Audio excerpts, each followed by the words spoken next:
Hit record.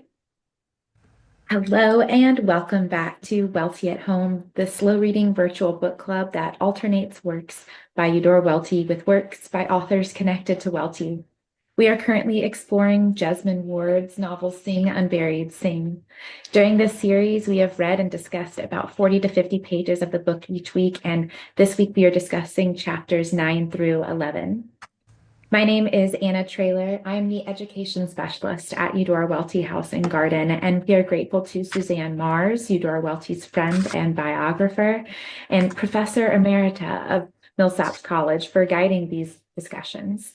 And we are especially grateful to be joined by our guest instructor for the series, Dr. Kamisha Randall Swanson, professor at Mississippi State University, author of Maverick Feminist, and editor of forthcoming Conversations with Jesmyn Ward, for leading our discussion of Ward's novel. First, some quick housekeeping. To comment or ask a question, click the reactions button on the bottom of your screen and select raise hand. If you're on a tablet or a phone, you may have to tap the screen for this option to appear. A lively discussion often takes place in the chat as well, so be sure to glance over at that chat box every now and again. And with that, I'll pass it over to Suzanne for just a moment. All right, well, I am going to pass it over to Harriet for just a moment, who is going to make an announcement about a forthcoming event we're having in Jackson that we hope all of you will attend. Yes, this is an invitation, and we have in April, from April 9th to 13th, and the 13th is Eudora Welty's 116th birthday, a conference, a Welty conference. That's for the future to say, Eudora Welty in the 21st century. I'm putting the website for the conference in the chat. In addition to 3 days of presentations by Welty scholars from all over the country, we have a bunch of special events every day. On April 9th, an introduction to the Welty Special Collection at the Mississippi Department of Archives and History, provided by Liz Kambonga. On the 10th, the Betty Jolly lecture by Jesmyn Ward at the Welty House. On the 11th, we're going to be showing the film Eudora, a new film by Anthony and Amy Thaxton. And that film will be followed by a talk back by some of the folks who were in it. Mary Alice White, Mary Alice Welty White, Suzanne Mars, Ralph Eubanks, and Amy Thaxton. And on the 12th, Saturday night, you'll see 17 Welty scholars attempt to perform an adaptation of The Wanderers, and we'll be doing in rehearsal throughout the conference. And on the 13th, there'll be 2 events, both a Welty House birthday tour led by Mary Alice Welty White, Suzanne Mars, and Suzanne Haltom. And then there'll also be a dance adaptation of Why I Live at the PO, coming to us from New York. Registration is right now. If you go online to the website that I've put in the chat, you'll find registration for the full conference. I think we're going to be adding a non-presenter daily drop-in fee. That is, if you don't want to register for the whole conference but come for a day. By next week, I may be able to tell you more about that option and how to follow through on it. There will be lunches and receptions and coffee and snacks provided throughout the day, included in the conference registration. I don't know if I missed it, but someone asked, will there be a Zoom option or will it be recorded? I don't believe it will be. This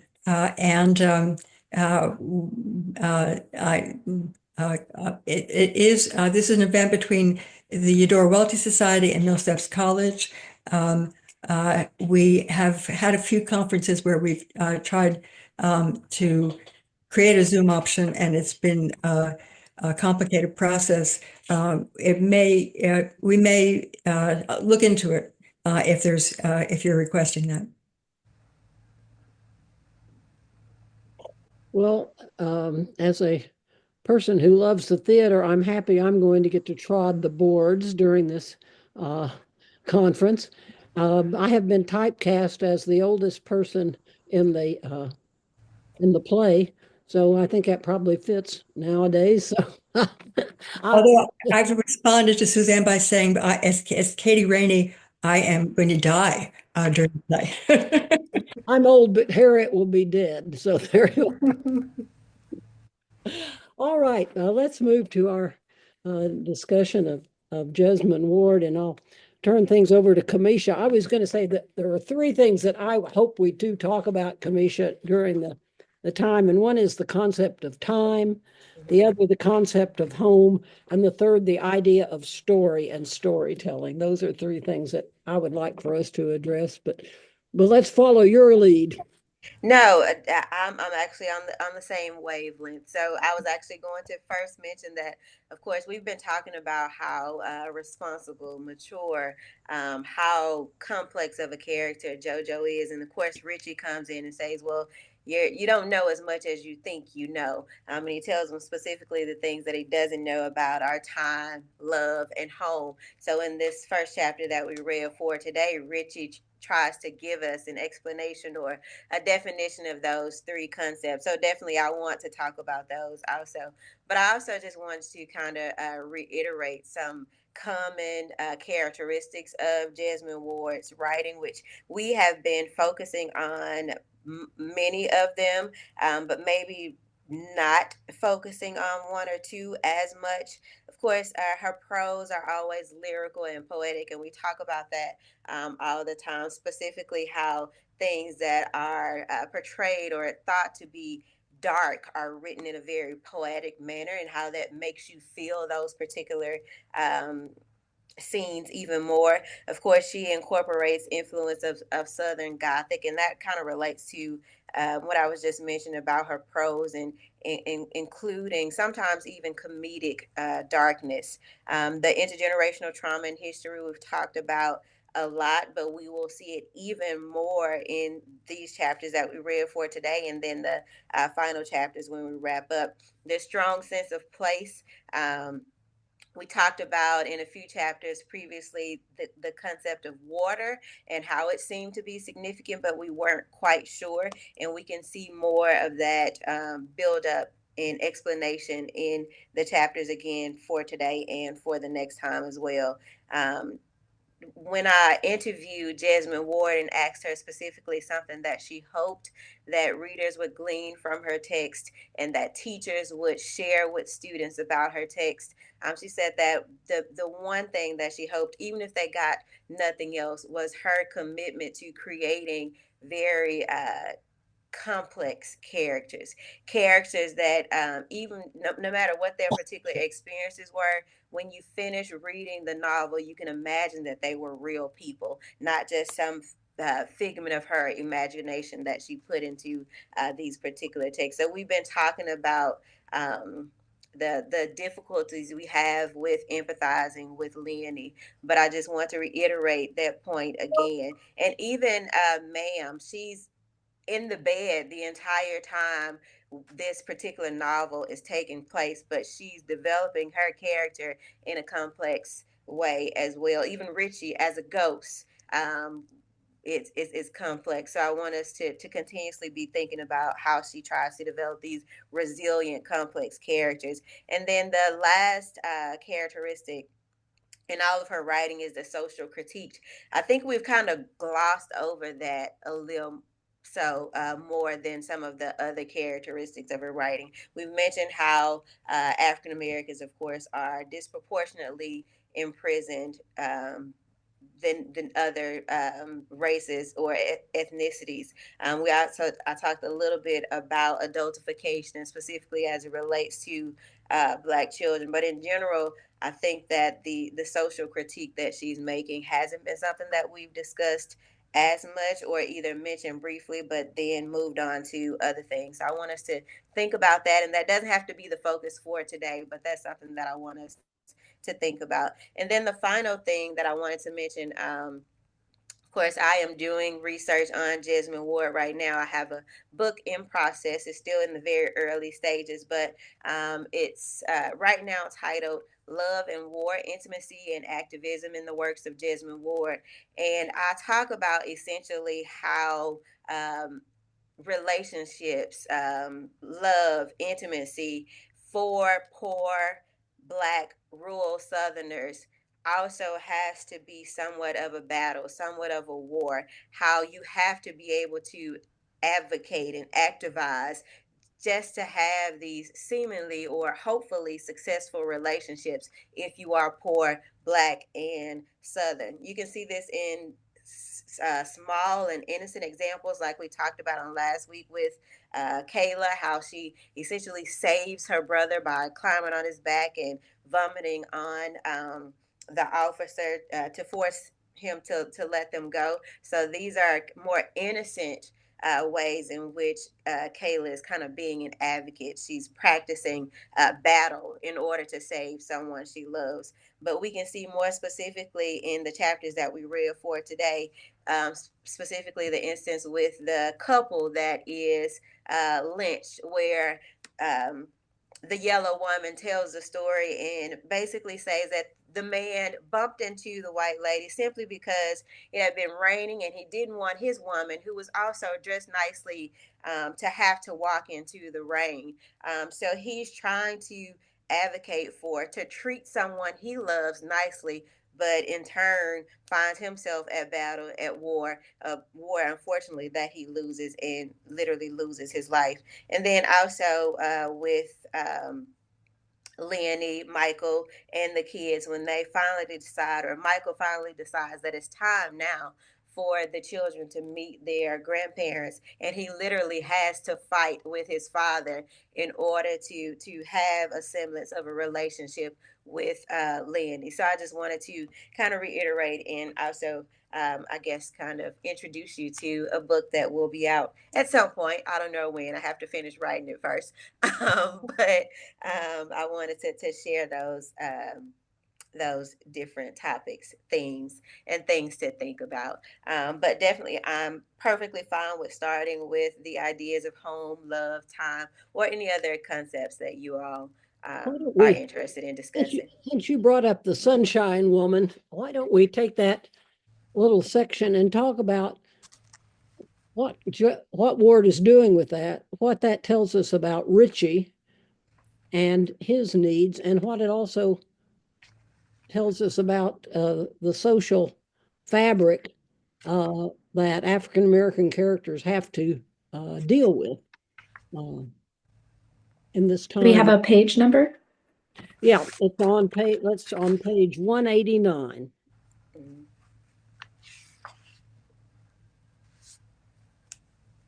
Or it starts. Let's say it starts before that. So it was starts really on about 187.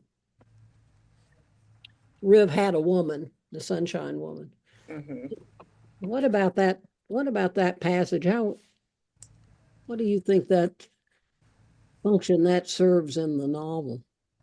And I know that somebody asked earlier if Leonie was actually born before he went to prison, and I think I answered that question. But of course, we can see in his relationship with the Sunshine Woman. But this idea that love or intimacy, specifically, is something that's lacking, that you're taking away from an individual when you incarcerate them. But the Sunshine Woman and other people like her, prostitutes that he described, how they kind of serve this fill this void for the inmates. But Jesmyn Ward does a lot with sexuality in general in this book and in others. Richie talks about, of course, how one of the inmates, I think it was Hogjaw, who she doesn't right out say what he's doing to him, but he's attempting to inflict some type of sexual violence. But yes, so she's playing with sexuality and intimacy, Right. and go ahead. I was just going to say, let's see if we might see how our club members reacted to that. Sure, sure. Any responses? Joe Ellen, do I see something on? Go ahead, Harriet. Yeah. Go ahead, Harriet. Yeah, no, I was just going to say, it is.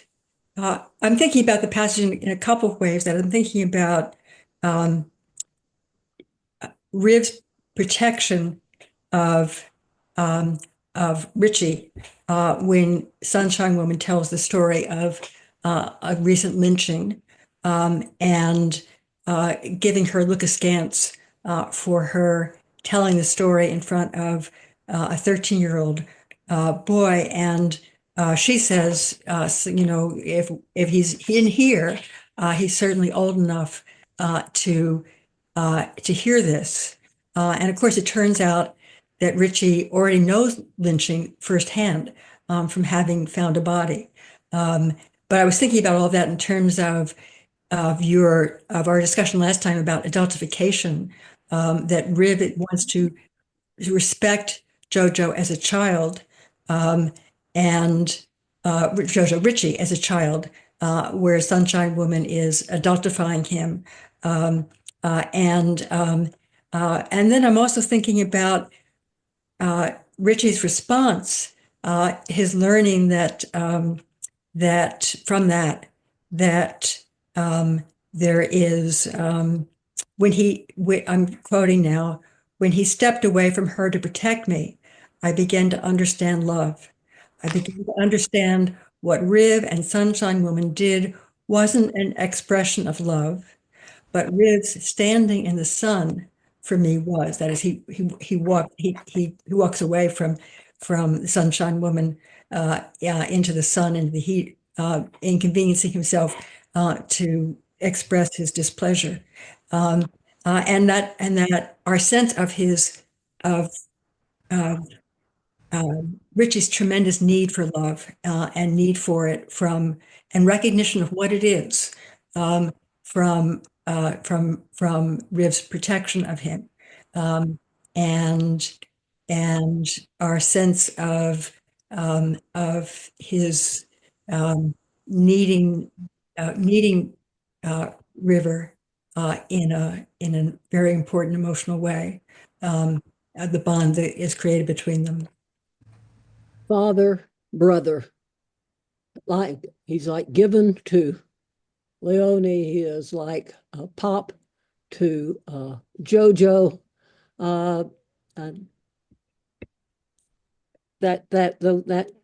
concept of love. Also, the whole question of protection.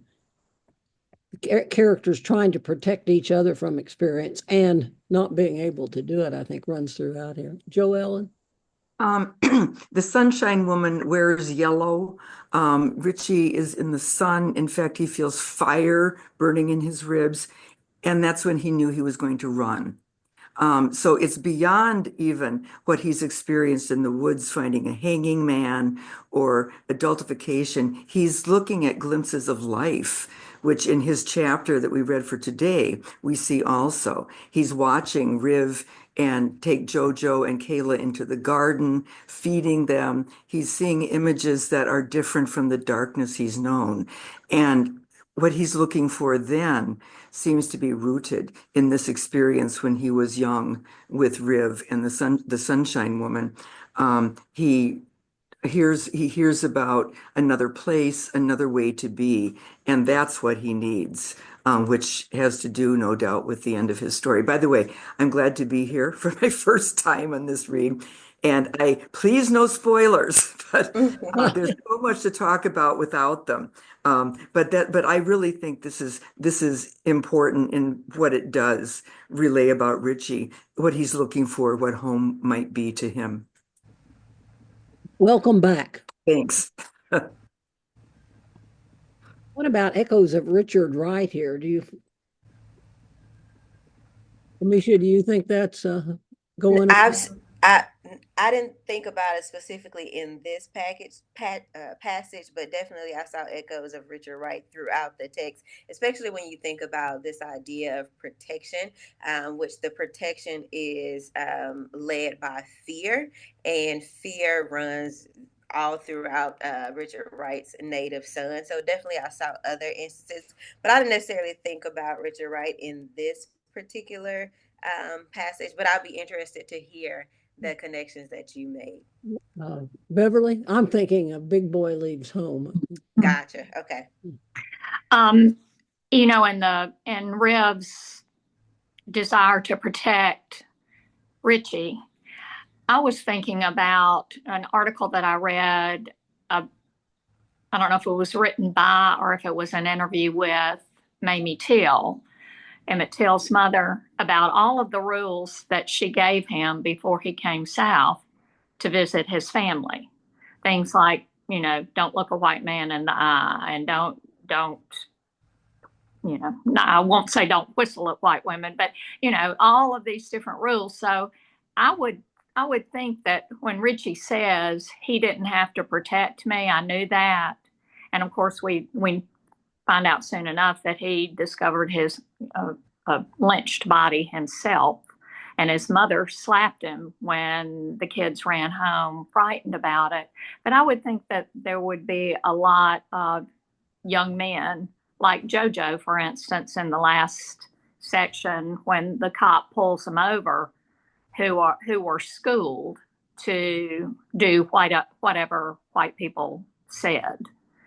So I doubt that even though Rev wants to protect Richie probably has had a pretty full education up until this point on the death of white people. Yeah, one of my students talked about that actually just a few minutes in class, the talk that you have to have, so to speak, especially when you're poor, Black, and Southern. I thought it was interesting, Harriet, and then I'm going to let somebody else comment. Sorry. Harriet kind of made a slip and said JoJo's name when you meant Richie. But I think that Ward is intentionally making this parallel between Richie's life and JoJo's life, in a sense, almost to say that they're one and the same. Of course, they're the same age. Papa's told JoJo these stories of Richie for as long as he can remember. And he constantly hears how Richie wasn't old enough, how he wasn't strong enough.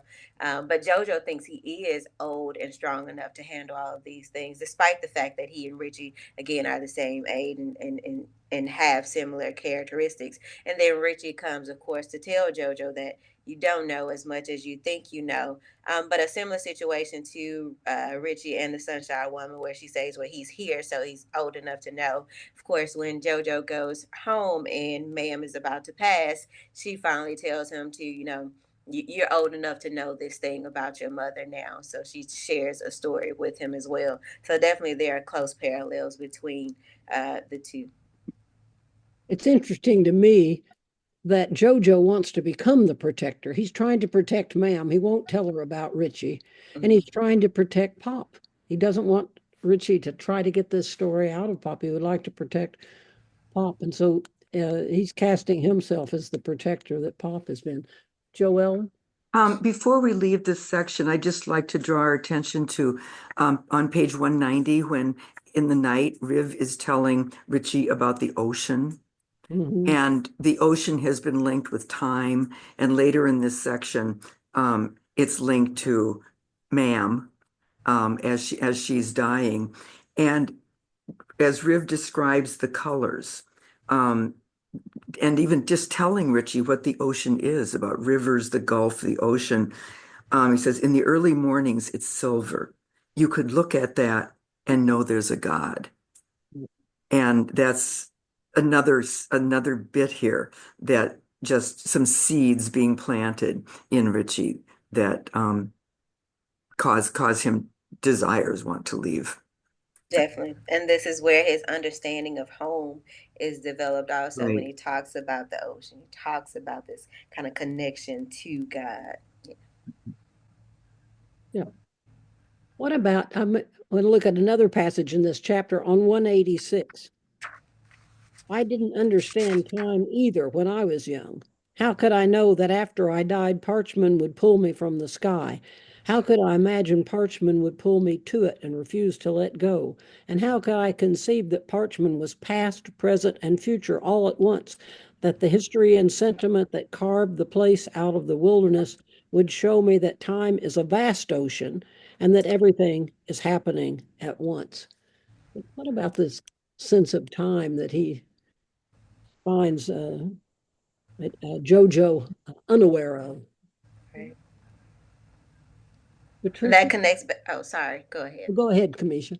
No, I was just gonna say that connects us back to the Eudora Welty epigraph that she's using, but also it makes me think about the quote where it says, "You never step in the same river twice." So essentially, he's experiencing parchment in all of these different times and space, past, present, future, but none of it is the same. But again, just thinking about in general, what does time mean? Even when Leonie's talking about how they were sitting outside waiting for Michael to finish whatever's going on with the house with his parents. She says, maybe we had been out there for a few minutes or a few days or a few weeks, or sometimes it felt like a few months or something along those lines. That time isn't necessarily definite, that oftentimes is marked as well by trauma and negative experiences also. Yeah, and it's elastic. It's subjective rather than linear. Yeah. Mm-hmm. Patricia, you had something to say, I think. No, I didn't. I just accidentally. I'm listening to all these brilliant people. You want to hear your brilliance. Harriet, you want to talk about Parchman? No, I could, but what I was going to say was just on time. I was going to get to the line when Ma'am says, because we don't walk no straight lines, it's all happening at once, all of it. We all hear at once. Yeah. That sense of the connectedness between time all happening at once. Recently, I read the Booker Award winner this year, a novel called Orbital, which is about space travel and gives you the experience of being in space. But one of the interesting things that it does is it challenges our sense of time because 24 hours in space is 16 revolutions, 16 days and nights on Earth. That is, their 24 hours is watching. The idea that we look up in the sky and we're seeing something that from thousands of years ago, that time is something that we don't really understand. There's a UVA writer who's writing about cosmology and the puzzles of the universe and says that, one of the things that we're most resistant to is understanding that our conception of time is a false construct. I hear that in Ward's sense that it's all happening at once. Yeah. Joellen? But story is what connects time for us. I think that in some respects we know the story can loop around. We're getting good examples in this novel, but there's a strong linear thrust as well that helps us make sense, and just returning home. The aspects of the Odyssey that you've talked about a little bit before has a very, I want to call it a universal narrative arc, but it's certainly a potent one that Ward seems to be tapping into here. And story and storytelling is one way that humans try to make meaning out of that ocean of time. I wanted to link story and see, this may be a stretch, so just say, but to a passage from the end of The Optimist's Daughter, where Laurel says to Faye, Faye says to her, "What do you see in that thing?" And she says, "The whole story, Faye, the whole solid past." Faye says, "Whose story? Not mine." And then Laurel says about story, "The past is no more open to help or hurt than was father in his coffin. The past is like him, impervious and can never be awakened. It is memory that is the somnambulist. It will come back in its wounds from across the world like Phil, calling us by our names and demanding its rightful tears. It will never be impervious. The memory can be hurt time and again, but in that may lie its final mercy. As long as it's vulnerable to the living moment, it lives for us. And while it lives, and while we are able, we can give it up its due. That if you have to tell the story, and the story is the way of preserving the past, and it's a way because the past then lives for the people who are telling the story. And if you don't tell the story, it's a betrayal of those who have gone. And so I think that's seems to me relevant to what Ward is doing here. That story needs to come out. Richie needs that story. Yeah, definitely, and that ties to another point that I wanted to mention in the chapter that we read. We talked a little bit about the Sunshine Woman, and then you brought up story. But I know last week also we talked about how bodies tell stories, and I mentioned the Lynch couple, but I thought it was interesting the view of their bodies afterwards. On page 188, she says. The man was missing his fingers, his toes, and his genitals. The woman was missing her teeth. Both of them were hanged, and the ground all around the roots of the tree was smoking because the mob had set the couple afire too. And you mentioned Emmett Till and how we talked briefly about Mamie Till and how she was adamant that Emmett Till's body be shown at his funeral when people tried to talk her out of it. But seeing these bodies and the bodies telling the stories, the man being missing fingers, toes, and genitals, because those are the things that seem to have the most power when you think about Black masculinity. And then the woman being missing her teeth so that she doesn't have voice, so that she can be forced to keep silent and have no power in that particular way. But the fact that the yellow woman or the sunshine woman is still telling this story is significant also. But I was also intrigued by the fact that the roots of the tree were smoking, because I thought that was significant too, trying to burn down that heritage, the roots of the particular story, but also just the history in general. I thought was significant. Yeah. Perhaps we should move to this chapter 10, Leonie's chapter. I don't know her name, but I think somebody was trying to say something. Oh, it's Beverly. There's Beverly. Go, Beverly. Thank you, Kamisha. I wanted to mention, am I live? I wanted to mention at the very end of the chapter when Richie's talking about the snake that wound around him in, I suppose, the grave, in part, and had dug a nest and curled around his head and said, if you would rise, I can take you across the waters of this world to another. This place binds you. This place blinds you. Keep the scale, even if you cannot fly. Go south to river, to the face of the waters. He will show you. Go south. And then we begin to get a little more of the fact that for Richie to be released, to die and to be peaceful, he's got to go to river, and JoJo and Kayla too, because she can see him, will be the conduit to get him there, to release him.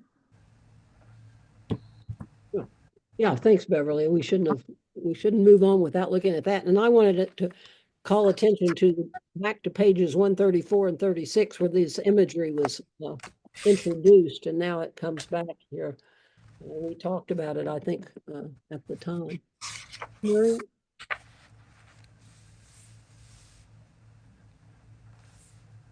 No, Harriet, you didn't want to talk? Oh, I didn't hear you. Okay. What I wanted to say, I'm actually taking us back to page 183, the idea of home and the idea of song. And I'm connecting song to storytelling now. But home is about the earth. Whether the earth open up to you, whether it pull you so close, the space between you and it melt, and y'all one, and it beats like your heart. And now I'm skipping to, this is my way to find that. Find what? A song. The song is the song. The place is the song, and I'm going to be part of the song. I've been real aware on this rereading how often we're hearing singing song. I did a little word search and got 129 instances of song. But the idea of there being a kind of cosmic song that is we think about storytelling as being ballad or song, but it's also there's something happening at a cosmic level that is the earth, that is water, that is song, that Richie wants to be part of. Melissa had a comment that I think speaks to that also. She says, to your point about layering time, JoJo is hearing the story from Pop. He's living the story on the actual trip to Parchment, and then hearing a retelling or another version from Richie. And I think that speaks kind of to song and storytelling. Also, all of those three different parts of the story and being layered is almost like a chorus, where you have to have your alto, soprano, so forth and so on, of multiple people in the choir singing the song, but it's all happening at once, past, present, and future, essentially, and that's another significant point of that. Well, I don't want to rush us off, but shall we go to Leonie's chapter? And I thought we might talk about home and that chapter because that word reverberates through this chapter as well. It's a different concept of home than we've been talking about with Richie. One thing that I appreciated about this chapter, I think this was perhaps one of Leonie's longest chapters in the book as a whole, but we see her character being developed a whole lot in this one chapter itself. But I just wanted to make that comment specifically. Beverly? I was going to say that as well. In this chapter, I really sort of started liking Leonie a little bit because she was so horribly offended and defensive over Big Joseph's attitude toward Pop and how he treated Pop and how Pop was a better man than he was, and that he had no idea what, and I really appreciated that she, even though she's not doing it out loud, we know this is what she's thinking. And she does have love for her family, even though a lot of what we see is whether or not she's going to whack the kids or whether, how she's behaving toward them. But that idea that she knows the worth of her family, I thought was very touching. Yeah, I love that part too, with being offended by what he said about Pop.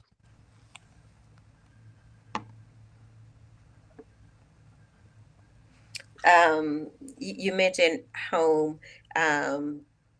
I thought it was interesting when they first make it back to Bois Sauvage, and Michael says, "Do you want to drop the kids off at home, and then we go somewhere else or something like that?" But also, Leonie says when she was imagining home, she was just imagining this new apartment that they had set up for themselves, even though she know that she hadn't actually gone out and got an apartment. And of course, Michael didn't get one because he was in prison, but that's what she had imagined for them when they all left Parchment. But at the same time, when they make it back to Ma'am and Pop's house and they're not there, then that seems to be out of place. They can't understand where they might be. And that speaks to this idea of home too, not just the place, but the people who you're trying to get back to aren't actually there in their home. Harriet?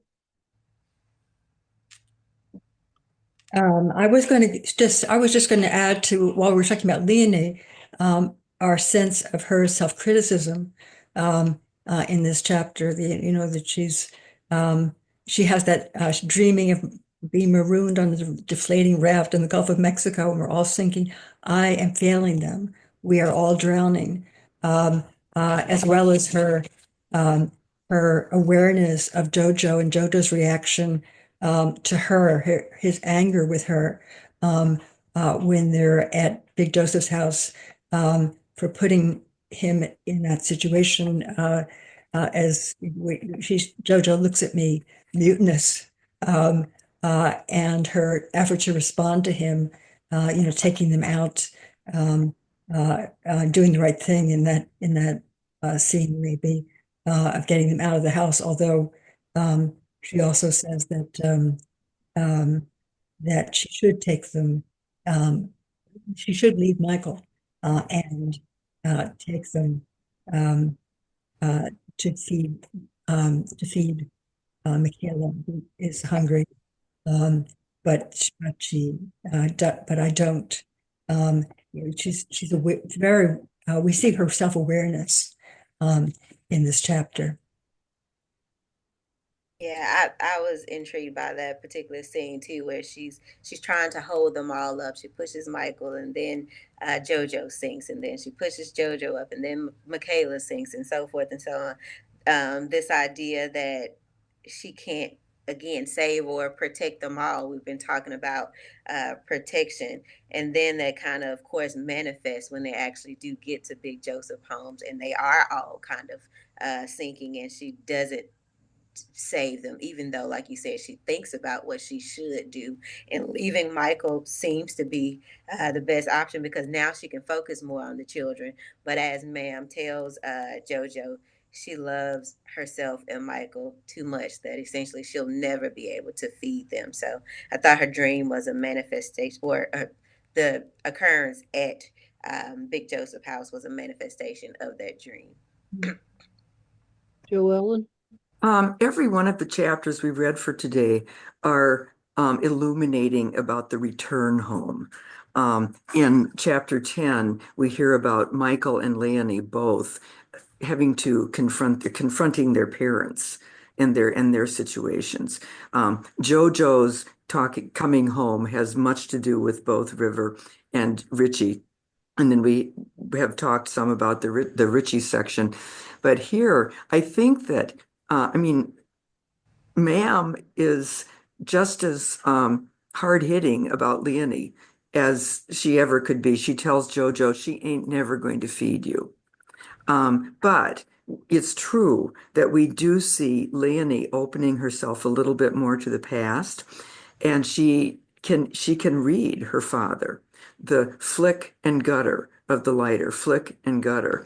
And one of the last things she has to say about her mother is that all this pain is building up so much that there could be an explosion or immolation.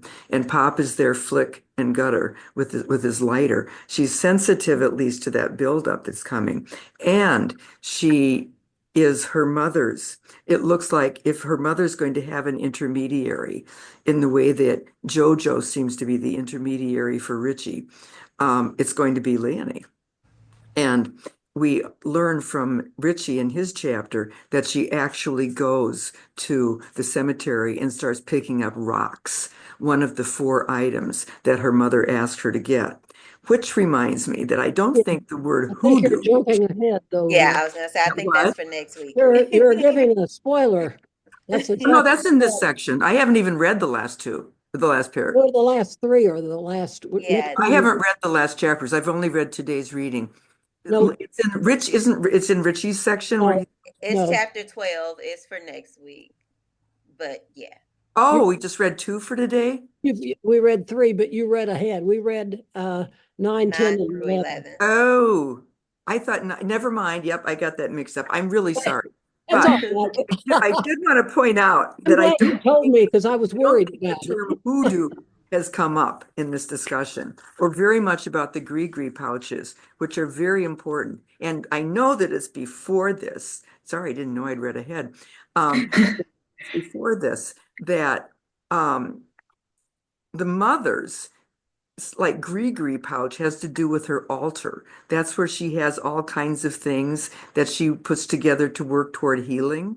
And the 4 things, never mind. So it's the 4 things that We don't hear the four things that she asks. She does tell her the four things that Oh, she Yeah, in needs this to collect, section. but we don't Right. know that she's Okay, actually that she wants collecting them. rocks and what?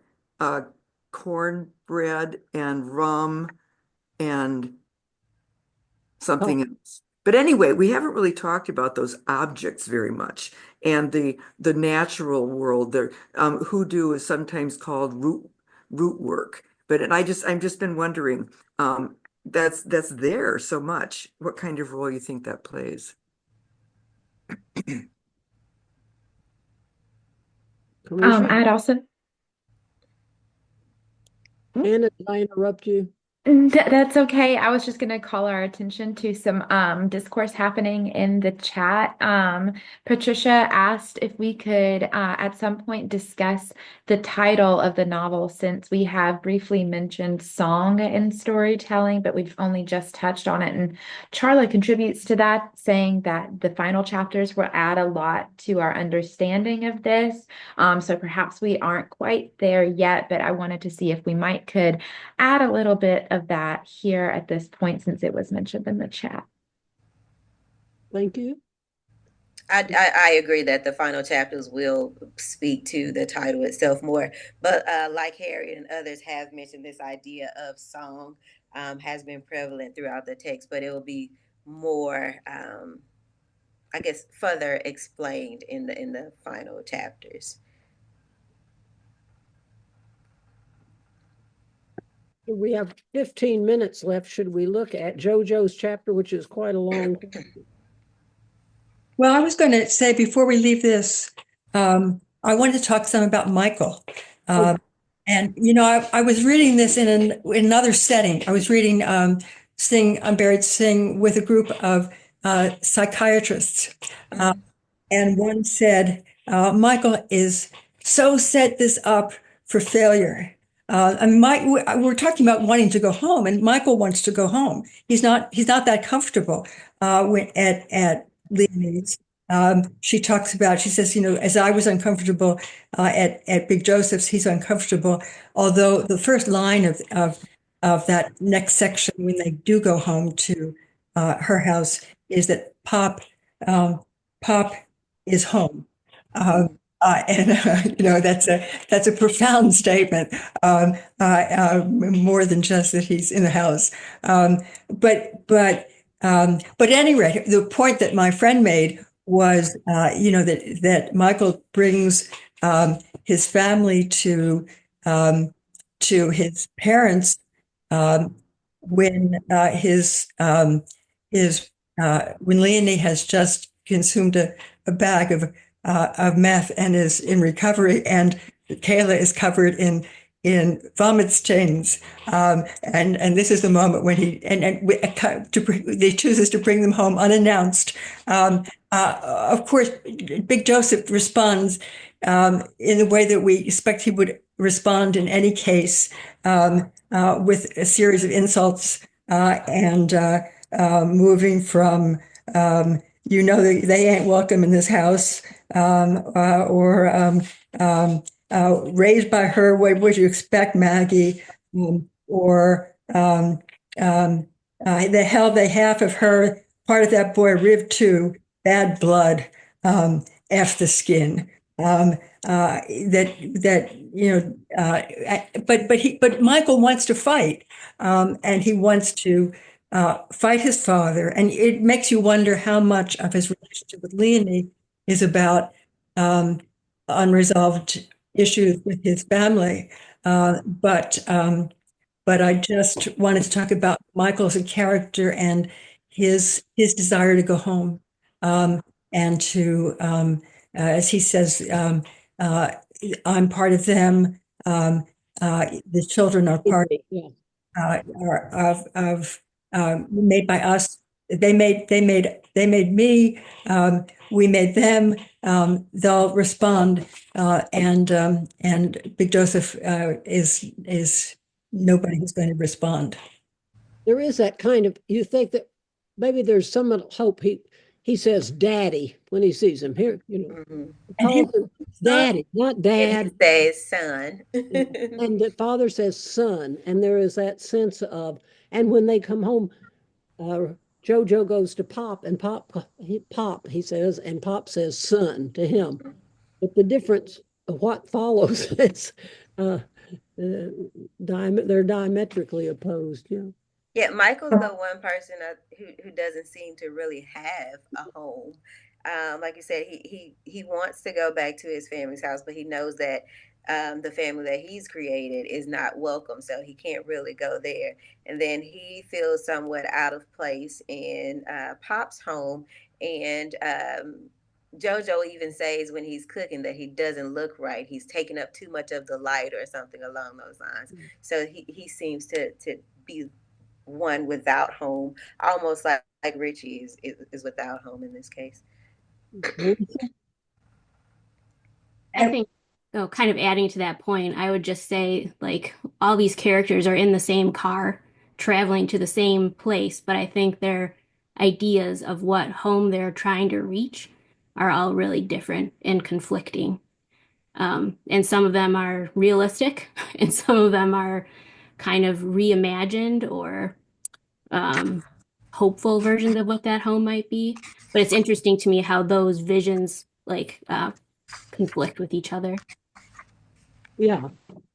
So I would love to add to that too. I love that Harriet mentioned like the vomit stains and the all the different things that were wrong with Michaela, but then Leonie had just dropped her too, and she had bumped her noggin on the headboard, and she had had like a big old bloody goose egg too. So it was like it was a perfect storm of everything that could have gone wrong right before this meeting, such that even Michael, he was like almost hesitant. There was like a moment of hesitation before they went back there. It was like rethinking, is this the good idea? But then when Melissa mentioned like there's this hopeful want for it to go right. Yeah, Yeah. I mean, those They are very almost hit a powerful. wild boar and everything. That sounds like a bad omen. Michael, I'll come to Jane, you go first, and then I'll do mine. Well, I just want to say that Leonie's dream, where she's trying to save everybody, just indicates hopelessness, just complete hopelessness. And that's the kind of situation they've got themselves in, is a complete hopeless situation. I think Leonie, probably one of the attractions of Michael is that he's white, and she wants to get into a different place than she is. People always want what they can't have, and the families are so racially apart that when she sees Michael, it's something that she knows her family won't approve of. And she wants something that is totally outside. She wants the family of the people that killed Given. And that is just such a totally hopeless situation to me for her to be wanting that. And Michael, how much of his wanting of Leonie is a reaction to his father, another way to get back at his father for whatever differences that they have. And I think Leonie's dream just kind of centralizes that idea that their situation is totally hopeless, even though they are hopeful and everyone in that car does want to get somewhere. But it seems like they just can't. I also was going to say about Michael, which when he's cooking the bacon, he's talking to JoJo, and it's going to be like when I took you out on the dock, and it was just us. This is going to be the way it is. And the next thing you know, he's burned the bacon, he's destroyed the food that he's preparing for him, and he's slapping his daughter. Right. And undermining everything that he seems to have been longing for. So. And one of the first things that he asks JoJo when they go out is, does he know the story of Given? But he still doesn't really give him the story either. So it definitely is something that he's kind of used to make his way into the family. And like you said, Leonie is trying to use to try to make her way out of it, because she sees her familiar situation as somewhat hopeless. And the closer she gets to whiteness, the better off she thinks she'll be, but clearly it's causing more troubles for her. I thought it was interesting that he linked the BP Yeah. rationalization of the oil spill to the defense of the murder of Given, that same sort of public failures. So page 226. Thank you. Yeah. I actually cried. Michael told the water. He seemed ashamed to say that, but he went on anyway. How the dolphins were dying off, how whole pods of them washed up on the beaches in Florida and Louisiana and Alabama and Mississippi, oil burnt, sick with lesions, hollowed out from the insides. And then Michael said something I'll never forget. Some scientists from BP said this didn't have nothing to do with that oil, that sometimes this is what happens to animals. They die for unexpected reasons, sometimes a lot of them, sometimes all at once. And then Michael looked at me and said, and when the scientist said that, I thought about humans, because humans is animals. And then later he says, my family ain't always did right, was one of my dumbass cousins that killed your Uncle Gibbon. And Jojo feels like Michael is talking about him when he's talking about the animals that die off. That sense of being at risk, having a son that's at risk. Yeah.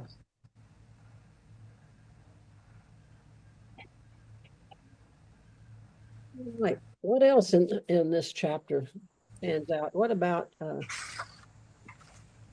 relationship with Richie and JoJo as it comes out in this chapter?